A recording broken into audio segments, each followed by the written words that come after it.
말씀을 함께 보겠습니다. 오늘은 엘리야의 생애 8번째 말씀으로 열왕기상 18장 22절부터 40절까지 보겠습니다. 본문이 길기 때문에요. 22절부터 29절까지는 제가 혼자서 읽고 30절부터 40절까지는 저와 여러분이 한 절씩 교독하도록 하겠습니다. 우리 말씀을 받드는 자세로 자리에서 일어나셔서 함께 보도록 하겠습니다. 열왕기상 18장 22절부터 29절까지 제가 먼저 혼자서 읽겠습니다. 엘리야가 백성에게 이르되 여호와의 선지자는 나만 홀로 남았으나 바알의 선지자는 450명이로다. 그런즉 송아지 둘을 우리에게 가져오게 하고 그들은 송아지 한 마리를 택하여 각을 떠서 나무 위에 놓고 불은 붙이지 말며 나도 송아지 한 마리를 잡아 나무 위에 놓고 불은 붙이지 않고 너희는 너희 신의 이름을 부르라. 나는 여호와의 이름을 부르리니 이에 불로 응답하는 신 그가 하나님이니라. 백성이 다 대답하되 그 말이 옳도다 하니라. 엘리야가 바알의 선지자들에게 이르되 너희는 많으니 먼저 송아지 한 마리를 택하여 잡고 너희 신의 이름을 부르라. 그러나 불을 붙이지 말라. 그들이 받은 송아지를 가져다가 잡고 아침부터 낮까지 바알의 이름을 불러 이르되 바알이여 우리에게 응답하소서 하나 아무 소리도 없고 아무 응답하는 자도 없으므로 그들이 그 쌓은 제단 주위에서 뛰놀더라. 정오에 이르러는 엘리야가 그들을 조롱하여 이르되 큰 소리로 부르라. 그는 신인즉 묵상하고 있는지 혹은 그가 잠깐 나갔는지 혹은 그가 길을 행하는지 혹은 그가 잠이 들어서 깨워야 할 것인지 하매 이에 그들이 큰 소리로 부르고 그들의 규례를 따라 피가 흐르기까지 칼과 창으로 그들의 몸을 상하게 하더라. 이같이 하여 정오가 지났고 그들이 미친 듯이 떠들어 저녁 소재 드릴 때까지 이르렀으나 아무 소리도 없고 응답하는 자나 돌아보는 자가 아무도 없더라. 이제 제가 먼저 읽고 여러분 교독하십시다. 엘리야가 모든 백성을 향하여 이르되 내게로 가까이 오라. 백성이 다 그에게 가까이 가매 그가 무너진 여호와의 제단을 수축하되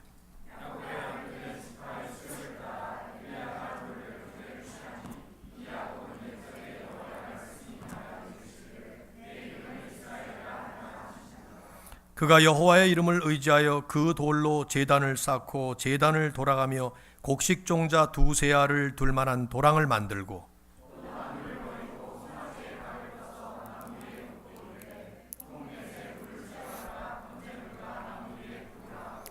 또 이르되 다시 그리하라 하여 다시 그리하니 또 이르되 세 번째 그리하라 하여 세 번째로 그리하니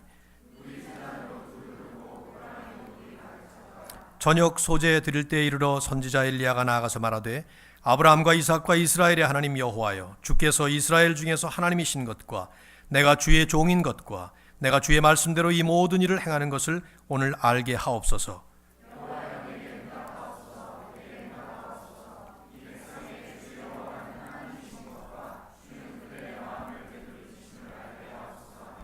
이에 여호와의 불이 내려서 번제물과 나무와 돌과 흙을 태우고 또 도랑의 물을 핥은지라.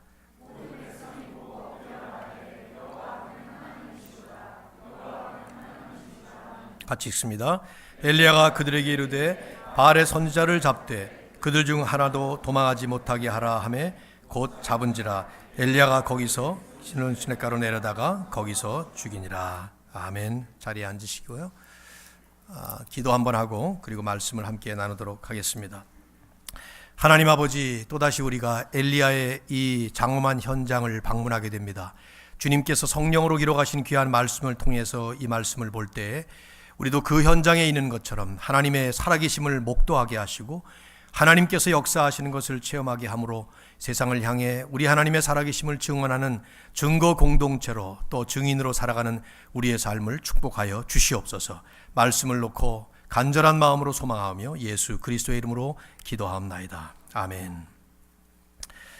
하나님의 존재를 믿지 않을 뿐만 아니라 하나님이 존재하지 않는다 하는 사실을 증명하기 위해서 평생을 애쓰면서 살았던 무신론자 19세기 미국 변호사 로버트 잉걸솔이라는 사람이 있었습니다. 이 사람과 하나님의 존재에 대해서 자주 경론을 벌였던 필립 브룩스라는 목사님도 또한 계셨는데 어느 날 필립 브룩스 목사님이 병원에 입원을 했습니다. 거의 정말 죽을 정도로 중병에 걸려서 입원을 했습니다. 그래서 아무도 면회를 받지 않고 면회 사절을 하고 있었는데 무신론자였고 이 목사님의 일종의 적이라고 볼 수 있는 잉거솔이라는 이 사람이 병문안을 왔어요. 그래서 맞아들였습니다. 그래서 잉거솔이 좀 뜻밖이라 목사님을 만나서 그 브룩스 목사님에게 얘기를 했습니다. 아니, 면회를 사절하신다고 들었는데 저는 이렇게 반갑게 맞아주시니 감사합니다. 평생 기독교의 반기를 들고 목사님의 대적자처럼 했던 저를 이렇게 반기시다니 뜻밖입니다. 이렇게 얘기를 했더니 이 브룩스 목사님이 이렇게 대답을 했습니다. 그건 내가 다른 사람들은 다 천국 가서도 만나겠지만 당신은 만나지 못할 것 같아서 지금 만나준 거라고. 이 두 분이 이제 그 퍼블릭 앞에서 신의 존재를 놓고 논쟁을 했던 적이 여러 번 있었는데, 그 중에 한 번은 잉거솔이 많은 군중들 앞에서 이렇게 말을 했어요. 내가 이제 신이 없다라는 것을 아주 역력하게 증명해 보이겠습니다. 그리고는 하늘을 향해서 욕을 퍼붓기 시작했어요. 하나님 욕을 막 하기 시작했습니다. 입에 담지 못할 욕을 하고 손가락질을 하고 그러면서 욕을 퍼부었어요. 그리고는 청중을 향해서 자, 만일에 신이 있다면 이제 나를 벌할 겁니다.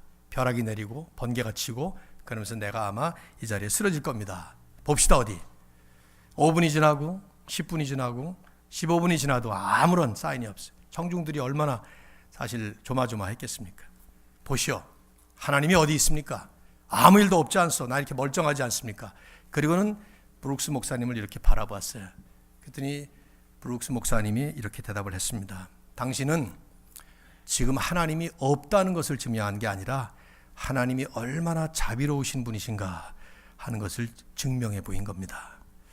고맙습니다. 나를 도와줘서. 그렇게 답을 했다고 그래요. 하나님의 존재 증명, 신이 있느냐 없느냐 하는 이런 이 과제는 인간사가 시작된 이래로 아마 지금까지 모양을 달리하면서 계속 화두가 되었던 중요한 과제였다고 생각이 돼요.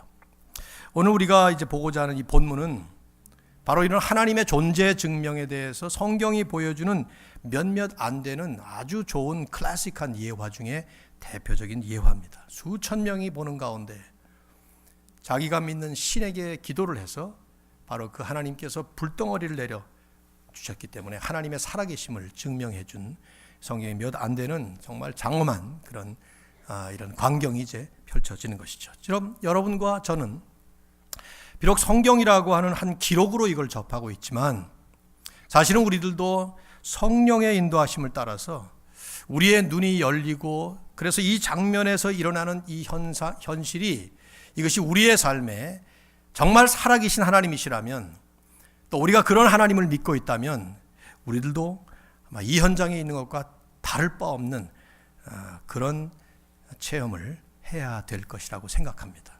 저는 그러기를 바랍니다. 성령께서 우리의 눈도 열어주셔서 보게 하시고 귀도 열어주셔서 듣게 하시고 우리의 마음도 열어서 지금 이 말씀이 우리에게 주시고자 하는 그런 진리의 교훈을 잘 받을 수 있는 시간이 되었으면 합니다. 한번 살펴봅시다. 엘리야가 드디어 아합 왕을 만났어요. 지난주 우리가 봤죠.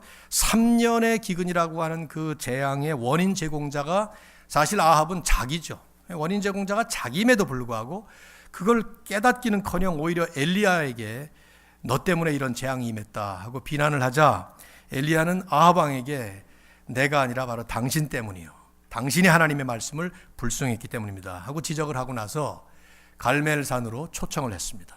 당신도 나오시고 이 땅에 있는 바알 선지자, 아세라 선지자 850명 전국에 다 퍼져 있는 이 사람들 다 불러 모으시오. 하나님하고 바알 사이에 한번 대결을 해봅시다. 나하고 한번 대결해 봅시다. 850대 1의 결투가 이제 벌어지는 것이죠. 지난주에 봤죠? 구경꾼으로 많은 사람들이 모였을 겁니다. 그들을 향해서 먼저 엘리야가 촉구했어요. 어느 때까지 너희가 하나님과 바알 사이에서 이렇게 왔다 갔다 하겠느냐. 하나님이 하나님이면 하나님을 따르고 바알이 하나님이면 차라리 그를 믿어라. 백성들이 아무런 응답이 없었어요. 그냥 보고만 있는 것이죠. 결과를 보고 따르겠다는 것이겠죠. 엘리야가 제안을 했어요. 송아지 2마리를 잡아서 각각 한 마리씩 제단 위에 올려놓고 너희들은 너희들의 신을 이름을 부르라. 바알의 이름을 부르라는 것이죠. 나는 내 하나님 여호와께 내가 기도하겠다. 여러분 이제 이 지금 상황이 펼쳐지기 전에 우선 우리가 주목해야 될 모습 하나는 이 엘리야의 모습이에요. 이런 배경 속의 엘리야의 모습이에요. 22절부터 우리가 읽었는데 22절을 다시 보세요. 엘리야가 백성에게 이르되 여호와의 선지자는 나만 홀로 남았으나 바알의 선지자는 450명이로다. 정확하게 엘리야가 어떤 생각을 하면서 이렇게 말을 했는지는 잘 모르겠습니다. 왜냐하면 오바댜가 지난번에 선지자 100명을 이미 살려서 50명씩 굴 속에 자기가 3년 동안을 먹여 살렸다는 얘기를 했는데, 엘리야가 지금 하나님의 선지자가 나만 홀로 남았다 하는 말뜻이 무엇인지, 오바댜의 말을 별로 그렇게 진지하게 안 받아들인 것인지, 아니면 받아들였다 하더라도 그 사람들이 있긴 하지만 지금 이 자리에는 나 혼자만 있는 것 아닌가 이런 생각을 한 것인지, 아니면 자기 스스로 자기 혼자만 선지자라고 생각을 한 교만한 마음을 가졌는지 우리가 정확하게 알 수는 없어요. 그러나 이제 엘리야의 이 말을 통해서 이 상황을 볼 때 중요한 핵심은 지금 여호와 하나님을 살아계신 하나님이라고 증명해 보이기 위해서 나선 사람은 나 하나라 이 말이죠. 850명, 450명 앞에서 저들과 대결하기 위해서 선 사람은 이제 나밖에 없구나. 이게 한탄일지 외로움의 표현일지 아니면 당당한 용기 있는 표현일지 모르지만 이 상황에 우리가 주목할 필요가 있다 이 말이에요. 이게 주목할 점이 아합과 전 이스라엘과 수백 명의 거짓 선지자들과 상대하기 위해서 나선 사람이 한 명밖에 없었다 하는 사실이죠. 한 사람이에요. 군대가 아니라, 군중이 아니라 한 사람이에요. 그 이름처럼 하나님만 전심으로 믿고 여호와만 하나님이라고 분명히 믿으면서 선포하는 그 한 사람이 지금 서 있다 이 말이죠. 사실 엘리야는 이렇게 하면 군중들이 나를 따르리라 이런 생각을 하지 않습니다. 군중들은 지금 결과를 기다리고 있는 거니까요.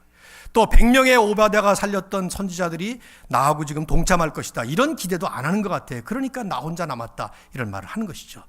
그럼에도 불구하고 떨렸는지 자신이 있었는지 이 순간 우리가 정확하게 볼 수는 없지만 그는 하나님 앞에, 지금 이 군중들 앞에, 거짓 선지자들 앞에 혼자 서 있는 것입니다. 중요한 것은 성경의 역사를 보면 하나님은 이런 사람을 언제나 시대마다 그 역사의 흐름 속에서 찾고 계셨고 부르고 계시다 하는 사실이죠. 역대하 16장 9절을 보면 남방 유다 왕 아하사 왕이 북방의 이스라엘의 바하사 왕에게 침략을 당하니까 곧바로 아람 왕에게 군대 요청을 했어요. 그때 하나니라는 선견자가 당신이 이거 잘못한 것입니다 하면서 하나님을 의지하지 않았다는 말을 하면서 이런 말을 해요. 여호와의 눈은 온 땅을 두루 감찰하사 전심으로 자기에게 향하는 자를 위하여 능력을 베푸십니다. 그 말을 해요. 하나님의 눈이, the eyes of the Lord, 하나님의 눈이 마치 서치라이트처럼 온 땅을 두루두루 타다다니면서 한 사람, 하나님께 전심으로 향하는 그런 사람을 찾고 계신다 하는 사실을 보여주고 있죠. 그게 10사람이면 더 좋죠. 100사람이면 말할 것도 없고요. 1000명, 10,000명이면 뭐 하나님에게는 천군만마와 같은 너무나도 좋은 일이겠지만 하나님은 어쨌든 전심으로 하나님께 향하는 그런 사람을 찾고 있다 이 말이에요. 예수님은 나중에 요한복음 4장에 보면 사마리아 여인이 예배를 드릴 때 어디서 드려야 됩니까? 우리 사마리아 사람들은 이산, 그리심산이라고 하고 유대 사람들은 예루살렘이라고 하는데 어디서 드리는 것이 옳습니까? 그럴 때 예수님 뭐라 그러셨습니까? 이곳에도 아니고 저 산도 아니다. 그러면서 우리가 잘 알고 있는 그 유명한 말씀, 하나님께 예배하는 자는 영과 진리로 예배할지니라. 그러면서 덧붙이시죠. 예수님이 하나님은 이렇게 예배하는 자를 찾으시느니라. God is searching 이런 표현을 썼어요. 하나님은 이렇게 예배하는 자를 찾으시느니라. 영과 진리로 전심으로 하나님을 예배하는 자를 한 사람 한 사람 찾고 계시다. 하나님이 찾고 계시다는 사실이 구약의 성경에 수도 없이 많이 반복돼서 나오는 말씀이에요. 이 순간 상상해 보면 엘리야는 외롭기도 했겠고 또 떨리기도 했겠지만 여호와의 선지자는 나만 홀로 남았다고 이렇게 고백을 할 때 그 고백을 하나님은 찾고 계시다가 아마 듣고 계셨고 보고 계셨으리라고 믿습니다. 그렇죠? 지금 이 순간도 예배를 드리지만 이런 예배 현장에서도 하나님은 찾으시는 거예요. God is seeking for true worshipers. 예수님이 하신 말씀이에요. 영과 진리로 진정으로 하나님을 예배하는 자를 찾고 계신다.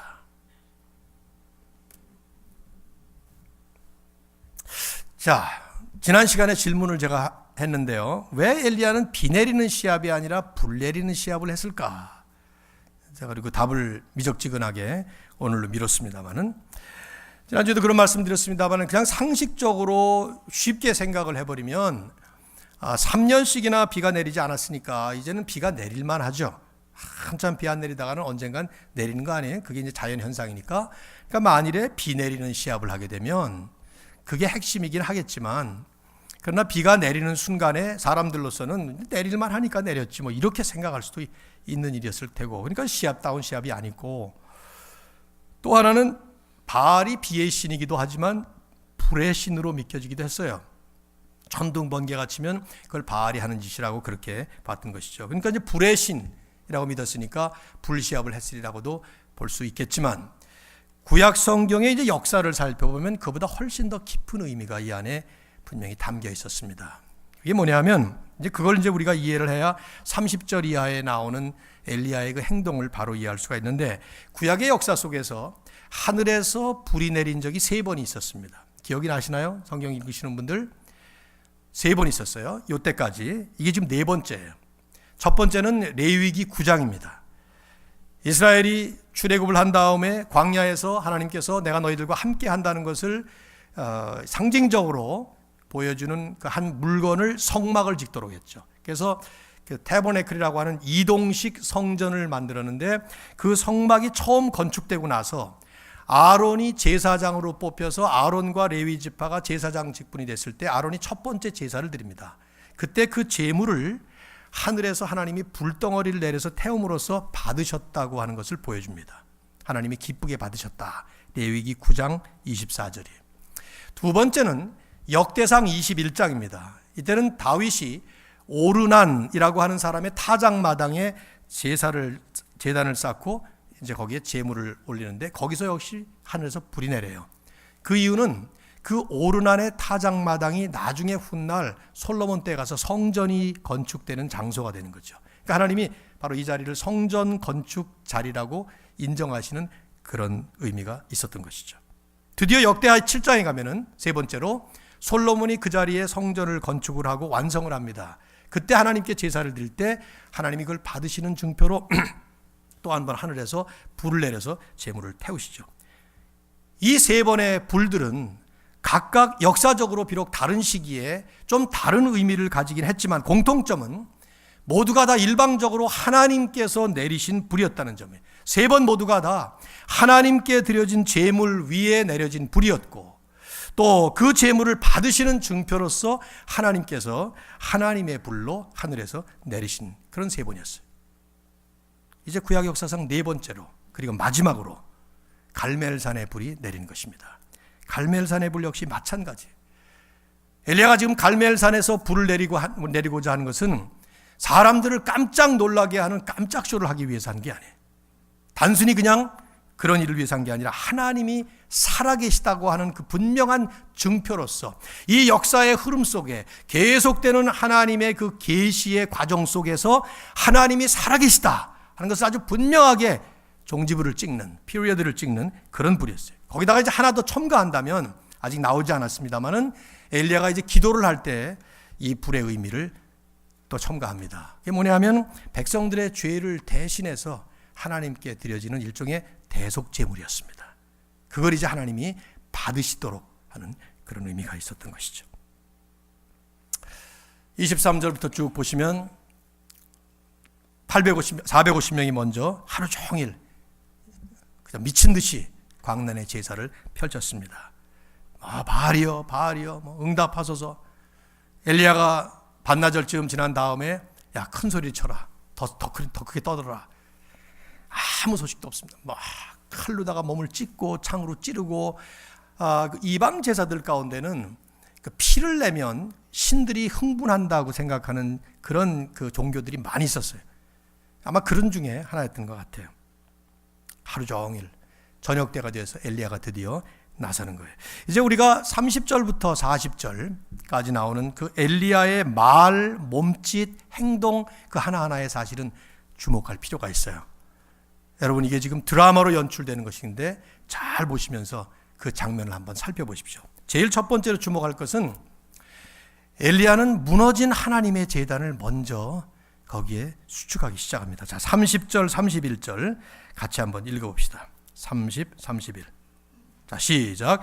엘리야가 모든 백성을 향하여 이르되 내게로 가까이 오라. 백성이 다 그에게 가까이 가매 그가 무너진 여호와의 제단을 수축하되 야곱의 아들들의 지파의 수요를 따라 엘리야가 돌 12개를 취하니 이 야곱은 옛적에 여호와의 말씀이 임하여 이르시기를 내 이름을 이스라엘이라 하리라 하신 자더라. 백성들을 향해서 내게로 가까이 오라. 왜 그랬겠어요? 확실하게 보여주기 위해서 그런 것이죠. 엘리야가 하는 그 일거수일투족 행동 하나하나를 지금 엘리야는 백성들에게 보여주고 싶었던 거예요. 근데 엘리야가 무슨 행동을 취합니까? 백성들이 가까이 오니까 무너진 여호와의 제단을 하나씩 수축합니다. 지금 엘리야가 서 있는 그 자리, 바로 그 스팟은 초라한 제단이었어요. 제단이었다고 일러주지 않으면 흔적조차 알아보기 어려울 만큼 다 무너지고 흐트러지고 부서져서 흙더미만 남은 그런 종류의 제단이었단 말이죠. 그 당시 갈멜산이 바알을 섬기는 본부와 같은 곳이었기 때문에 거기에는 화려한 바알 신전이 있었을 것이라고 추측을 합니다. 그런 신전과 비교를 해보면 지금 이건 아무것도 아닌 거예요. 여러분, 그리스 아테네 같은 데 가보시면 파르테논 신전 같은 거 무너지긴 했습니다만 엄청나죠. 옛날 고대 그 신들을 섬기는 그들의 그 신앙심이 얼마나 큰, 그런 어마어마한 신전이 있었을 거라고 상상을 해보면 그거에 비하면 지금 다 무너진 아무것도 없는 흙더미뿐이에요. 그러나 바로 그 자리가 얼마 전까지만 해도 이스라엘 백성들이 하나님께 제사드리던 여호와의 제단이었다 이 말이죠. 먼저 엘리야는 제단을 쌓기 시작하는 거예요. 돌을 가져다가 하나씩 둘씩 셋 해서 12개의 돌을 세웁니다. 12개가 뭐겠어요? 비록 지금 현재는 북방 이스라엘, 남방 유다로 나누어져서 분열왕국 시대라 북방 이스라엘 10지파밖에 안 모였겠지만 남방 유다는 지금 여기 동참을 안 했으니까 지금 엘리야는 원래 이스라엘의 지파인 12지파를 상징하는 12개의 기둥을 쌓는 거예요. 즉 하나님의 나라, 온전한 하나님의 나라, 그리고 온전한 하나님의 백성들을 상징하는 숫자였던 것이죠. 우리는 여기에 지금 하늘에서 하나님이 불을 내리시기 전에 엘리야가 그 불을 내리시도록 하기 위해서 일종의 준비 작업처럼 무너진 여호와의 제단을 차근차근히 쌓는 이 장면을 주목할 필요가 있어요. 하나님과 하나님의 백성들이 만나던 곳이었어요. 하나님께서 영광 중에 임재하시던 곳이었고 백성들이 나와서 제물을 거기다가 태우면서 하나님께 제사를 드리면 하나님이 그들을 용서해 주시고 하나님이 하나님으로서 아버지로서 그들과 함께 교제하시고 하나님의 사랑을 베풀고 은혜를 베풀고 그러면 하나님의 자비를 베푸시는 이런 상징적인 그런 모든 놀라운 하나님의 축복의 역사가 일어났던 바로 그런 것이 지금 엘리야가 하고 있었던 그 자리였다 이 말이죠. 백성들로서는 잃어버려서는 안 되는, 무너뜨려서는 안 되는, 네, 그것이 무너져 있었던 것이죠. 파손되어 있었던 것이죠. 그 대신에 바알 우상이 그 자리에 앉아 있었던 것이죠. 엘리야는 하늘에서 불을 내리기 전에 먼저 그것을 정리하는 그런 작업을 지금 하고 있었던 거예요. 저는 지금 이 장면 자체가 오늘 우리 시대에 얼마나 큰 도전을 지금 주고 있는가 하는 생각을 안 해볼 수가 없어요. 우리들의 제단은 지금 어떤 상태인가 하는 질문을 안 해볼 수가 없는 것이죠. 특별히 과거에 나름대로 찬란한 기독교 역사를 자랑하고 있었던 우리 한국교회, 우리 조국교회 생각해 보면 지금 우리 시대에 우리들의 제단은 지금 어느 자리에 와 있는가 하는 생각을 안 해볼 수가 없어요. 지금도 여전히 우리는 가정 예배 드리는 집들이 많이 있습니다. 새벽 기도 열심히 하고요. 또 철야 기도 이런 거 많이 하고 성경 열심히 많이들 읽으실 거라고 생각해요. 이런 질문을 하기 시작하면 우리는 좀 헷갈립니다. 그런 행위가 전혀 중요하지 않은 것은 아니지만 그보다 더 중요한 근본적인 것은 그 안에 정말 하나님과 하나님의 자녀만 나눌 수 있는 진정한 커뮤니언, 교제가 이루어지고 있고, 이런 예배를 드리는 이 자체도 중요하지만 이런 예배의 과정과 순간순간 속에 하나님의 임재하심을 정말 내가 성령의 역사를 통해서 지금 누리고 있고 체험하고 있는가 하는 질문을 오히려 더 근본적으로 해봐야 된다 이 말이죠. 하나님과 하나님의 백성들만 나눌 수 있는 그런 진짜 영적인 스피리추얼 커뮤니언이 우리의 삶의 제단 속에 얼마나 잘 이루어지고 있는가 하는 질문이에요. 저는 부끄럽지만 저도 그 중에 한 사람으로서 우리 한국교회의 제단이 너무 무너져 있다고 생각을 해요. 강단에 나오는 말씀도 그렇고 우리의 많은 신앙 행위들도 그렇고 너무나 많이 무너져 있는 거. 왜 무너져 있다고 보게 되느냐? 그 안에 하나님 대신에 자리를 차지한 우상들이 너무 많이 있기 때문이죠. 그걸 우리가 일일이 다 들을 수가 없어요. 얼마나 많은 우상들이 하나님 대신에, 예수님 대신에 그 자리에 있을까. 난 2부 예배니까 우리 청년들이 많으니까 이 얘기를 좀 정란하게 좀 같이 나누면 좋겠습니다. 우리 청년들 가운데는 조기 유학을 오신 분들이 많습니다. 아주 어려서부터 혼자 미국에 와서 초등학교, 중학교, 고등학교 부모님 한국에 계시고 계속 여러분들을 재정적으로 보태주고 그래서 공부해서 이렇게 좋은 학교 들어간 거 많은 거 알아요. 부모님들이 참 열심히 헌신적으로 자녀 교육을 하시느라고 애를 쓰셨고, 여러분도 나의 어린 나이에 미국에 와서 혼자서 영어도 안 되는데 그 어린 나이에 외롭게 공부하면서 여기까지 와서 지금 이렇게 교회 안에서 신앙생활 잘하는 거 참 감사한 일이에요. 그러나 여러분 생각해 보세요. 조기 유학이라고 하는 그런 것들 생각해 보십시오. 전 세계에 없는 한국에만 있는 특별한 현상들이 우리나라에 많아요. 기러기 부모라든가 이런 것들 말이죠. 제가 질문하고 싶은 거예요. 대학이 뭐길래 어린 아이들을 그 외로운 미국에 보내서 다른 외국에 보내서 혼자서 그렇게 공부하게, 물론 다 보내놓고 기도 많이 하겠죠.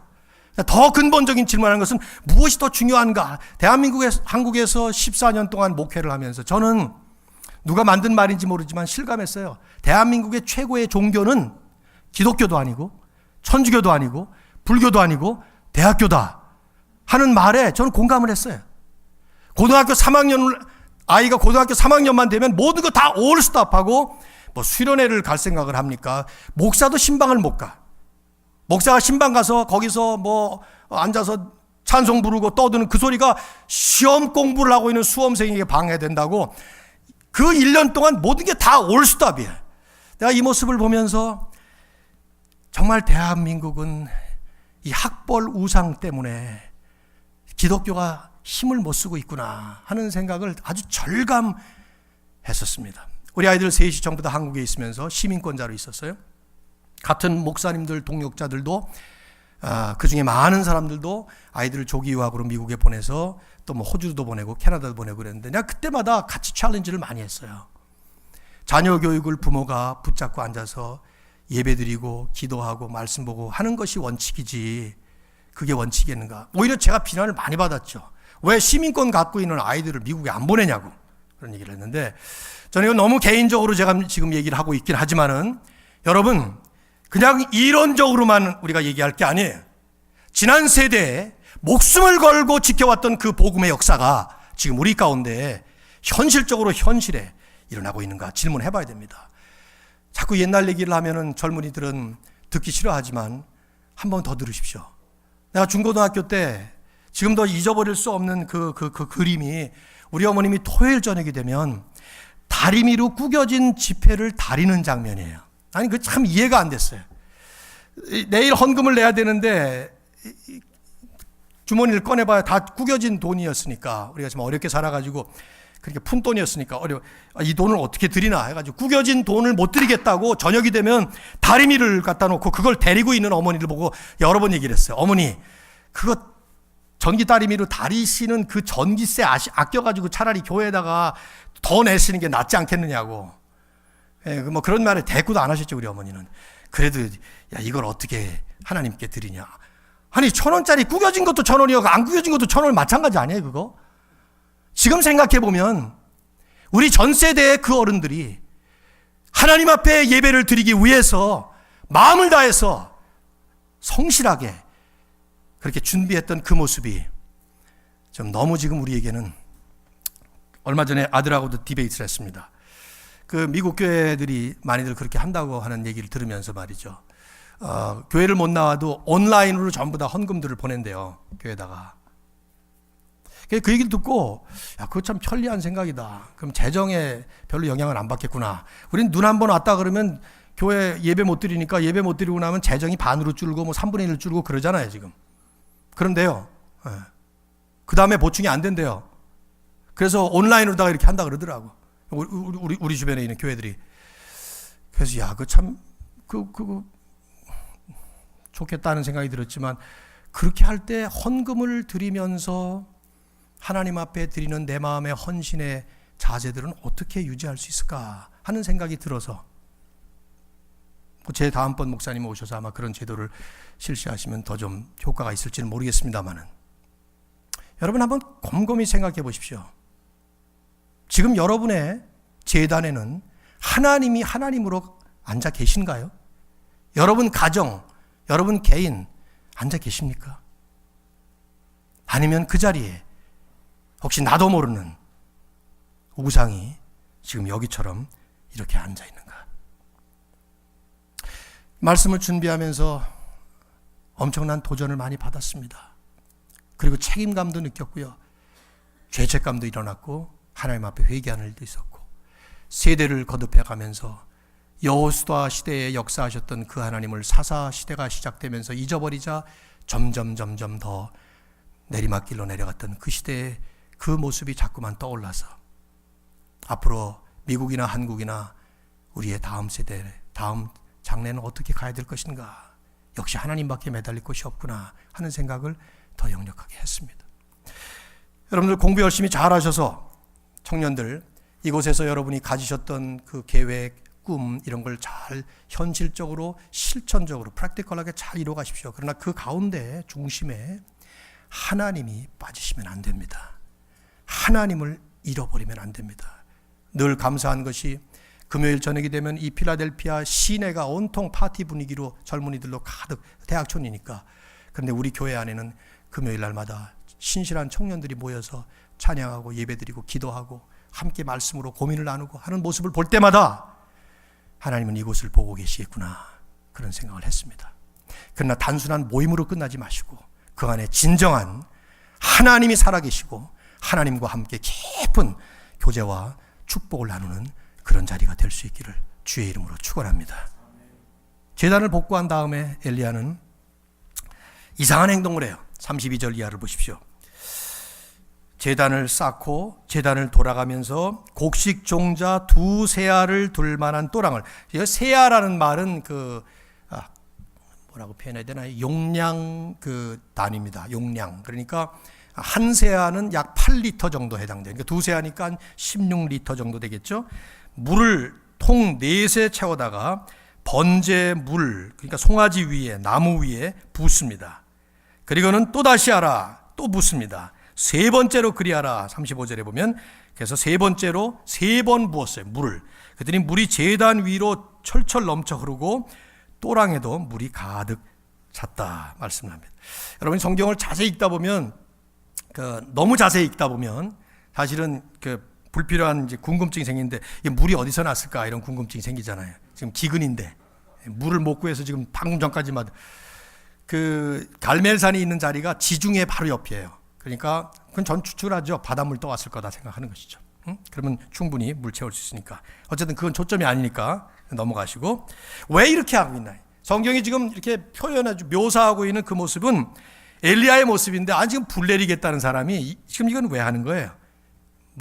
짐작이 가지 않겠어요?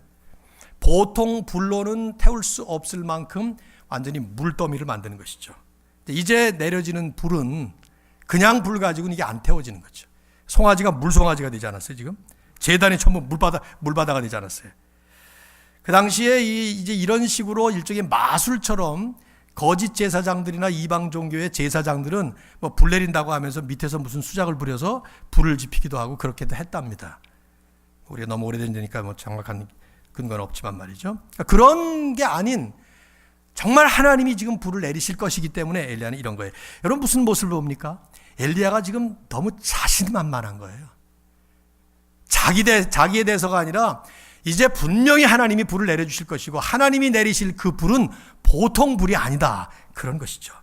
그래서 이미 그 모습을 우리가 봤죠. 27절에 보시면은 엘리야가 그 450명의 거짓 선지자들이 바알이여 바알이여 그러고 막 소리를 칠 때 반나절까지는 가만히 보고 있다가 그 다음부터 조롱하지 않았어요. 엘리야가 그들을 조롱하여 가로되 큰 소리로 불러라. 그러면서 그 다음에 네 마디를 해요. 첫째, 신인즉 묵상하고 있는지. 아마 신인데 지금쯤 무슨 큐티하는 모양이다, 뭐 이런 식의 말이에요. 그가 잠깐 나갔는지. 이 말은요, 신을 모독하는 말이에요. 히브리 언어로 이거는 용변 보러 갔는지 그 뜻입니다. 신이 용변을 보러 갔습니다 지금. 혹은 그가 길을 행하는지, 길 떠났다 이 말인데, 그 당시에 그 지중해 항해사들은 길을 떠나면 바알 귀신이 동행한다고 그렇게 믿었어요. 그러니까 아마 어디 갔나 보다. 혹은 그가 잠이 들어서 깨워야 될 것인지, 지금 잠자고. 이게 신에 대해서 얼마나 모독적인 말이에요. 보통 우리가 어떤 시합을 나가게 되면 자기 차례가 올 때 우린 떨리게 마련이에요. 그죠? 먼저 하고 그 다음에 내 차례가 올 때까지 떨리는데, 지금 엘리야는 450명이 먼저 하고 있을 때에 팔짱을 끼고 이걸 지금 구경하고 있습니다. 그러다가 그들을 조롱합니다. 이게 무슨 모습입니까? 그러더니 자기 차례가 오니까 물덩어리를 만드는, 하나님에 대한 아주 분명한 확신을 보여주는 것이죠. 그러나 하나님께서 분명히 이제 다음 순간에 불을 내리실 것을, 보통 불이 아닌 엄청난 불을 내릴 것을 확실하게 믿고 있었던 것이죠. 어떻게 그럴 수 있었을까 하는 생각이 즉각 들면서, 그래서 엘리야라는 사람을 너무나 위대한 사람처럼 여겨질 수 있는 그런 모습인데, 야고보 5장 17절을 보면 야고보는 분명히 우리에게 말씀합니다. 엘리야는 우리와 성정이 같은 사람이었다. Elijah was just like us. 우리와 똑같은 사람이었다, 그런 말을 해요. 우리나 엘리야나 똑같은 입장이었다면 이게 지금 엘리야에게 어떤 일이 일어나길래 이러는가 하는 걸 생각해 보지 않을 수가 없죠. 엘리야는 하나님을 믿고 있었던 거예요. 하나님이 보통 하나님이 아니라 이제 이 모든 상황을 완전히 한순간에 끝장내버리실 분이라는 것을 분명히 믿고 있었던 것이죠. 어떻게 그래요? 3년 동안 이걸 다 체험했거든요. 그리 시냇가에 가서 몇 개월 있는 동안에 까마귀가 아침 저녁으로 날아다 주는 걸 받아 먹으면서 체험을 했죠. 사르밧 과부집에 가서 가루통 기름통이 바싹 말라붙을 것이 말라붙질 않고 오히려 3년 동안 풍성하게 먹는 것 다 경험했죠. 그 죽은 아들이 죽었는데 살아나는 최초의 부활의 역사, 그걸 경험했죠. 엘리야가 믿은 하나님은 그냥 단순히 어떤 신앙 고백의 내용으로서, 우리가 사도신경을 암송하고 그럴 때마다 암송하는 것처럼 그런 어떤 신앙 고백의 스테이트먼트의 내용으로서가 아니고, 또 머릿속에 막연한 상상의 대상으로서가 아니라 정말 내 삶 속에, 현실적인 내 삶의 그 현장에 구체적으로 살아계신 True Living God이라고 하는 진정으로 살아계신, 그래서 지금 이 순간에 이 모든 현실을 한 번에 그냥 끝을 내버리실 그런 분명한 살아계신 하나님이라는 것을 믿고 있었던 것이죠.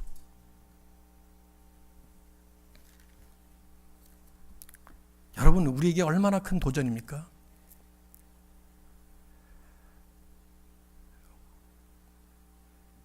여러분이나 저나 하나님을 믿는다고 우리가 늘 고백을 하고 말을 하는데, 우리가 믿는 하나님이 어떤 하나님입니까? 저도 마찬가지예요. 하나님이 지금 우리와 어떻게 동행하고 계시는가?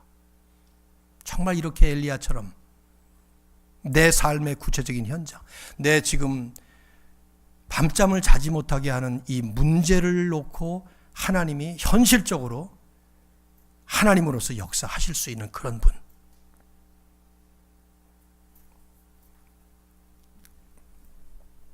이사야 43장을 보면 내가 물 가운데로 지날 때에 내가 너와 함께 할 것이다.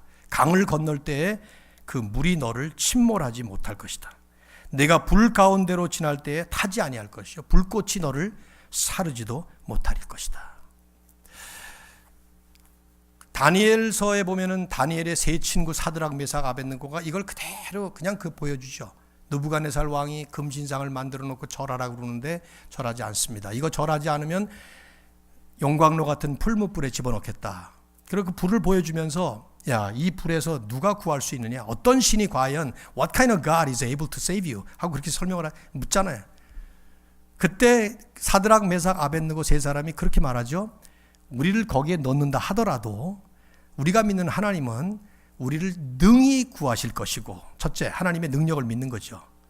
능히 구할 것이고, 둘째, 그렇게 아니하실지라도 우리는, 그러니까 하나님의 뜻이 아니라 우리가 혹시 거기 죽는다 하더라도 우리는 당신이 섬기는 신을 안 섬깁니다. 하나님만 섬깁니다. 그때 그 세 명을 집어 던져서 넣잖아요. 집어 던져서 넣으려고 그럴 때 넣는 사람이 먼저 타 죽지 않습니까?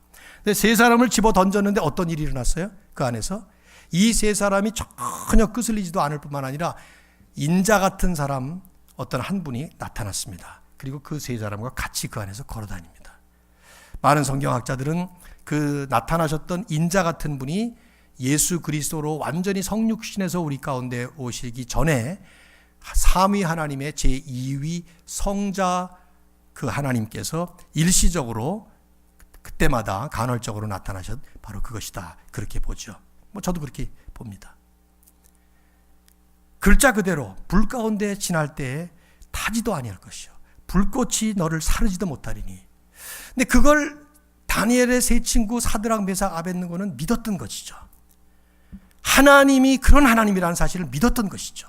우리가 이제 이런 믿음이라고 하는 얘기를 할 때마다 우리가 좀 착각하게 되는 것은 그 믿음의 정도 혹은 믿음의 강약, 그래서 이게 큰 믿음이냐 작은 믿음이냐, 강한 믿음이냐 아니면 약한 믿음이냐, 이걸 가지고 우리는 많이 왔다 갔다 할 때가 있는데 사실은 그건 상관이 없어요. 그 믿음의 대상이 어떤 분이냐가 중요한 것이지, 내 믿음이 강하든 강하지 않든 내 믿음이 강하기 때문에 일이 일어나고 약하기 때문에 그게 아니라 이 말이죠. 내가 믿는 그 믿음의 대상이신 그분이 어떤 분이시냐에 따라서 내 믿음의 강약과 상관없이 하나님은 하나님의 일을 하시는 것입니다. 예를 들면 여기 제가 휴지를 하나 갖고 올라왔는데 종이가 있습니다. 이거 그냥 제가 이렇게 구겨지면 구겨지죠. 손가락으로 뚫어버리면 뚫어지죠. 이게 얼마나 나약합니까? 이거 제가 클리넥스를 하나 가지고 올랐는데, 근데 이렇게 나약한 이 종이를 이 딱딱한 강대상에 이렇게 올려놓으면 이건 딱딱해집니다. 내가 아까 뚫었던 것처럼 여기다 올려놓고 이걸 뚫으면 내 손가락만 다치죠. 종이는 여전히 종이에 불과해요. 이 종이가 강대상 위에 올라간다 해서 강해지는 게 아니에요. 강대상의 견고함이 그냥 이 종이가 되는 것이죠. 우리가 하나님을 믿는다고 할 때 우리의 믿음이 크냐 적으냐 강하냐 약하냐 우리는 종종 거기에 헷갈립니다. 여러분 그거 상관이 없어요. 내가 믿는 하나님이 정말 하나님이시면 하나님은 하나님의 일을 하시는 것이죠. 예수 그리스도가 정말 구세주시면 그분은 그분의 역사로 우리를 구원하시는 것이고 우리를 지켜주시는 것이죠. 그래서 바울은 말한 거예요. 내가 어느 형편에 있든지 내게 능력 주시는 자 안에서 모든 걸 할 수 있느니라. 왜냐하면 내가 거하는 그분이 바로 모든 것을 다 하시는 분이시다 그 말이에요. 성경에 수도 없이 강조되는 말씀이 그 말씀이에요. 바울이 복음을 얘기할 때 복음이 어떤 것이냐 이런 말을 하면서 로마서 1장 16절에서 내가 복음을 부끄러워하지 아니하노니 그러면서 이 복음은 This gospel is the power of God. 복음 자체가 하나님의 능력이 됨이라 분명히 말씀했어요. 복음이 우리를 구원해 주시는 것이죠. 복음이 하나님이 예수 그리스도가. 우리는 종종 우리가 하나님을 믿는다 하면서도 예수 그리스도를 믿는다 하면서도 그 하나님이 우리를 구원하실 것인지 우리를 정말 이 문제에서 해결하실 것인지에 대해서 우리의 믿음 때문에 우리는 얼마나 흔들리고 오르락내리락하고 우리는 얼마나 그런 모습을 많이 보이는지 모릅니다. 저도 이 말씀을 가만히 보면서 내가 만일에 엘리야의 현장에 있었다라고 하면 이렇게 할 수 있을까 하는 생각을 해보는데 그러자마자 즉각 엘리야와 같은 믿음을 주십시오 하는 기도를 하게 되는데 그게 아니라 그 엘리야가 믿었던 그 하나님이 어떤 분이시냐 하는 것에 대한 새로운 정리가 필요한 것이죠. 여러분 한번 생각해 보세요. 스스로 한번 가만히 점검해 보십시오. 여러분이 믿는 하나님은 어떤 분이십니까? 우리가 예수 그리스도를 통해서 만난 그 하나님은 어떤 분이시냐 이 말이에요. 정말 세상을 창조하시고 지금도 모든 세상에 이 만물이 돌아가는 우주의 운행을 다스리고 계시고 내 삶을 인도하고 계시고 나의 모든 것을 지켜보고 계시고 이제는 우리의 아버지가 되셔서 예수님 때문에 우리를 세심한 배려로 불꽃 같은 눈으로 지키시고 머리털 하나도 떨어지지 않도록 다 세시면서 그렇게 가고 계시다는 그분을 우리가 믿냐 이 말이죠.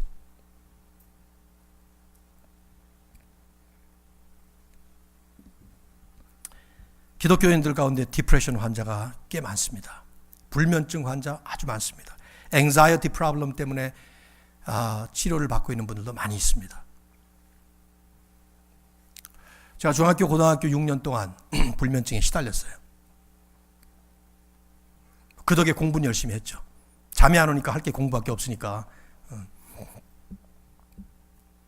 돌아보면 그때 문제는 제 건강의 문제도 아니었고 정신력의 문제도 아니었고 분명히 저는 신앙의 문제였어요. 뭐 그게 모든 사람들에게 다 그렇다고 보고 싶진 않아요. 그러나 근본적으로 우리의 모든 문제들은 근본적으로 What kind of God am I trusting? 하는 질문에 대한 답이에요. 돈이 만일에 나의 가시면은 돈이 떨어지면 잠을 잘 수가 없습니다. 건강이 만일에 나에게 가장 중요한 신적 존재이면 어느 날 건강의 문제를 의사가 워닝 사인처럼 한마디만 던져도 그날부터 검사 결과가 나올 때까지 잠을 못 잘 수밖에 없어요. 인간관계가 나에게 가장 중요하고 체면이 가장 중요하면 어느 날 어떤 문제가 딱 들어갔을 때 그 문제 해결될 때까지는 우리는 해결을 못 받습니다. 모든 문제라는 문제들은 근본적으로 궁극적으로 다 들어가 보면 결국은 하나님이 누구냐 하는 질문에 대한 답을 찾는 것입니다. 우리 하나님은 어떤 하나님인가요? 여러분의 하나님은 어떤 하나님이십니까?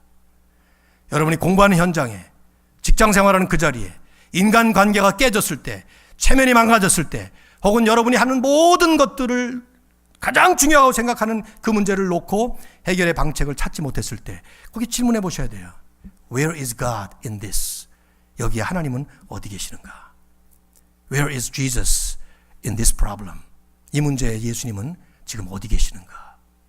질문해 보셔야 되죠. 아합과 모든 이스라엘 백성들과 거짓 선자들 말할 것도 없고 그들은 바알이 하나님이었습니다. 엘리야는 여호와 하나님이 하나님이었습니다. 그거 하나만 붙잡은 거예요. 엘리야는. 그래서 지금 이렇게 당당한 모습을 보이는 것이죠. 그러니 엘리야의 기도는 짧을 수밖에 없어요.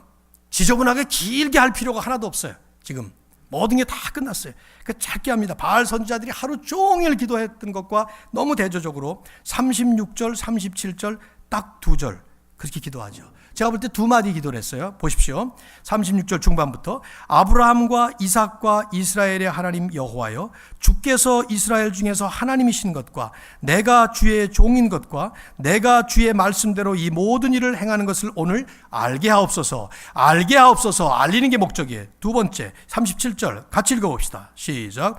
여호와여 내게 응답하옵소서. 내게 응답하옵소서. 이 백성에게 주 여호와는 하나님이신 것과 주는 그들의 마음을 되돌이키심을 알게 하옵소서. 두 가지 내용이죠. 하나는 하나님이 하나님이신 것을 알게 해 주시옵소서 백성들에게. 또 하나는 그렇게 함으로 인해서 백성들이 하나님이 하나님이심을 깨닫고 회개해서 돌이킬 수 있도록 일종의 하나님 앞에 지금 회개의 번제의 제물을 올리고 있다 이 말이죠. 하나님이 하나님이신 것을 깨닫게 해주시고 알게 해주시고 보여주시고 그래서 백성들이 그 하나님을 바로 보고 바알이 하나님이 아니라 여호와가 하나님이라는 것을 분명히 보고 회개하고 이제 다시 돌이켜서 돌아오게 주시옵소서. 그렇게 기도한 것이죠.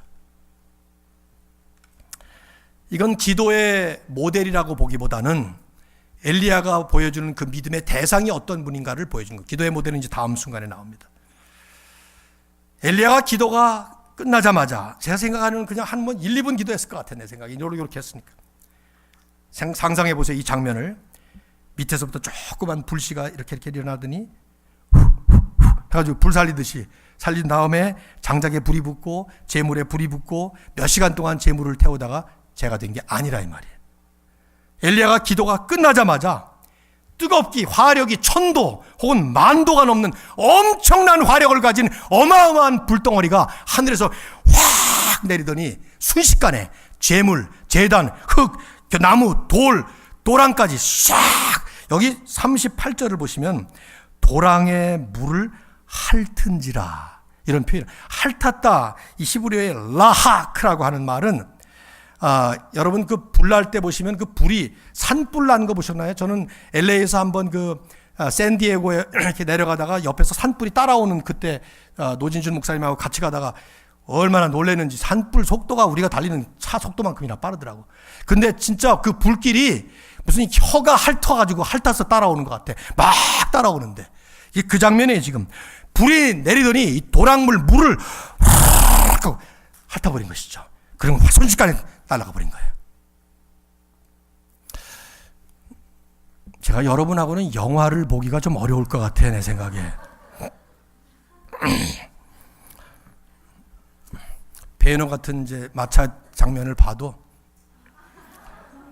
이겼구나 뭐 이럴 것 같아요. 그냥 이 장면을 잘 보셔야 될 것 같아요. 물론 마음에서 여러분을 막 감동이 너무나 분명한 하나님의 역사죠. 이건 부인할 수 없는 하나님의 위대하신 임재하심 능력을 목다. 그러니까 백성들은 여호와 그는 하나님이로다. 여호와 그는 하나님. 2번씩이나 엘리야가 명령을 합니다. 거짓 선지자들을 다 처형하라고.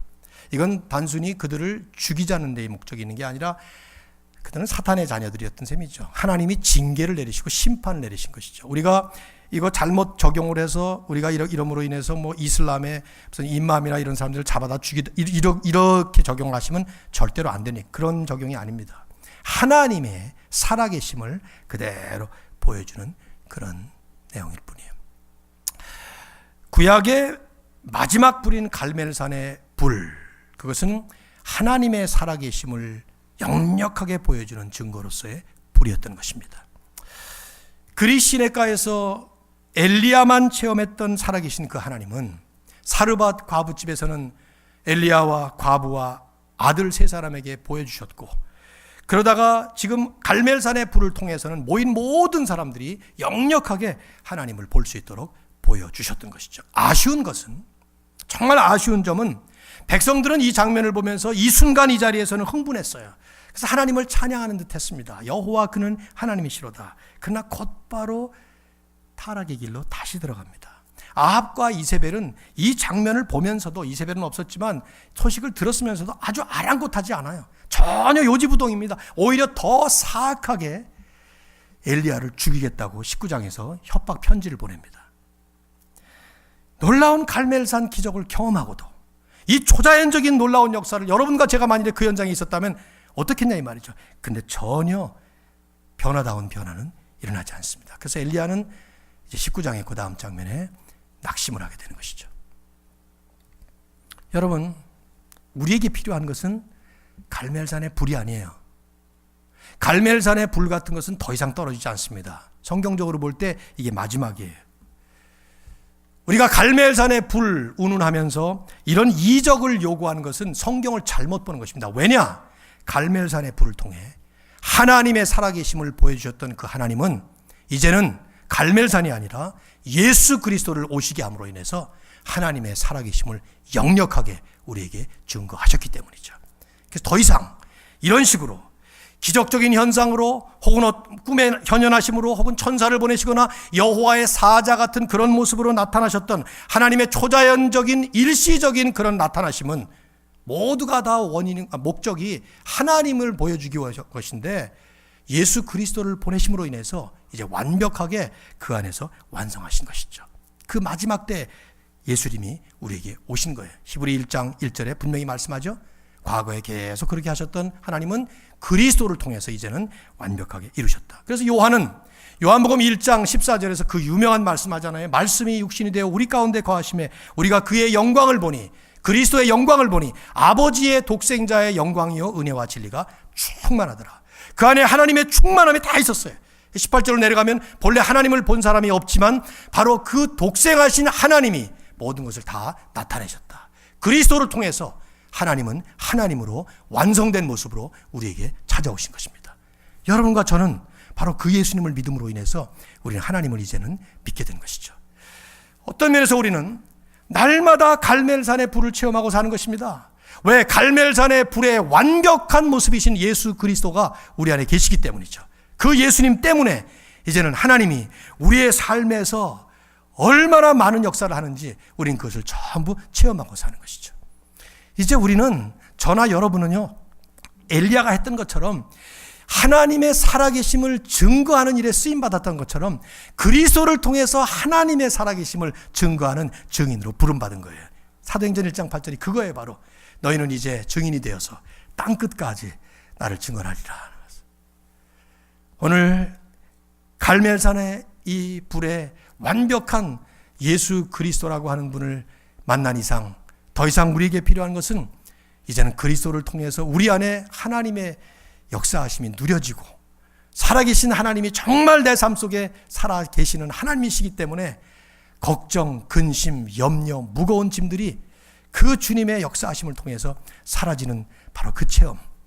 그리고 우리뿐만 아니라 이제는 우리를 통해서 세상이 하나님의 살아계심을 또 한 번 목도할 수 있는 그런 증언자로 또 증거 공동체로 하나님 앞에 멋지게 쓰임받으실 길을 주의 이름으로 축원합니다. 우리